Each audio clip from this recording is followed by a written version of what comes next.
наскільки не вірилося в це. В вікно дивлюся, вибухи, зарево. Почалося щось непонятне, незрозуміле і страшне. Дождалися ранку, вже ніхто спати не лягав. У нас були мислі про те, як забрати дітей і що з дітьми, тому що вони в бабусі були. Останній потяг йшов о 6-й вечора. Думали собі, що ми ще вспіємо на той потяг, сядемо та й поїдемо до дітей, щоб бути всі разом в такі моменти. Тут ми розуміємо, вже, що потяга ніякого не буде, що вже чутно сирену в місті включили в Херсоні. Ми вирішили піти пішки. Було майже 40 кілометрів, треба було йти. І ми, коли вийшли, почули звуки літаків, винищувачів російських, і так само дрони почали літати. Ми попадали на землю, зрозуміли, що назад вже дороги нам немає в місто вернутися, тому що там вже почався більш обстріл. У нас одна була ціль – просто йти і все, що якось дійдемо. І нам сказав хлопчина, і також наші військові, які там були, що все, ви туди не йдіть, тому що не можна, ви просто туди не дійдете. Там почали бомбити і все. Русські їздили по селу, стріляли, в людей забирали машини, бензин там. Я вспоминаю, що в мене ж знайомий, який живе в Зеленовці. І він прийшов, нас забрав, провів. Ми поки йшли, техніка їхала, чия техніка.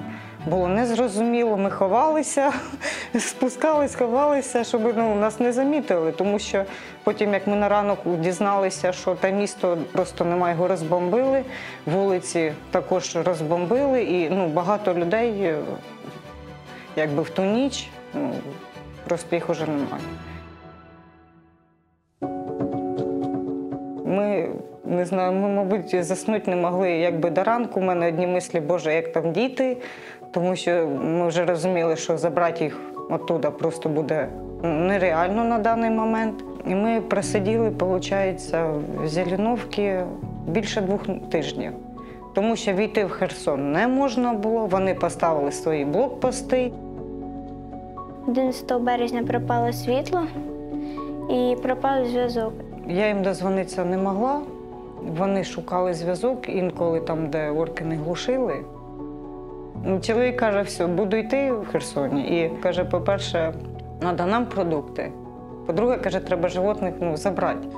І виходить, він на свій страх і ризик, а в нього ще тату, воно нічого не обозначає. На блокпості вони могли просто розстріляти за те, що воно є. Бо вони там до усяких мелочей могли чіплятися. Перші мої пересічення блокпоста, коли я з Зеленівки на Херсон, саме перші дні в березні ходив, якось не було страшно. Просто не мав страху. Просто йшов та і все. Страшніше стало, коли вони заставили на блокпості, на тому ж самому, не роздягатися, показувати татуювання своє. Він почав до мене чіплятися, що це в тебе тризубець. Узор такий, він просто напоминає, як тризубця. Тобто до такої мелочі я зрозумів, що може бути серйозніше. Слава Богу, наш родич виїжджав, переганяв машину. Ми виїхали з того села, їхали, перший блокпост був, просто документи перевіряли. Потім вже багажники далі на всіх блокпостах перевіряли. На першому блокпості цей встановили, сказали, зняти футболку, щоб він показав, що під футболкою було в нього, там ж були татуїровки. Вона подивилась на цю татуїровку, побачила, що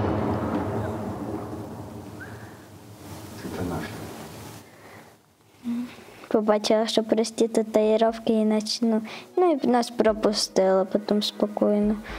А потім вже на другий блокпост там почалися окупанти вже стріляти. Почали стріляти автоматні очереді прямо біля нас. Поки ми не стріляли, ми так і не зрозуміли. Нас остановили і пропустили потім.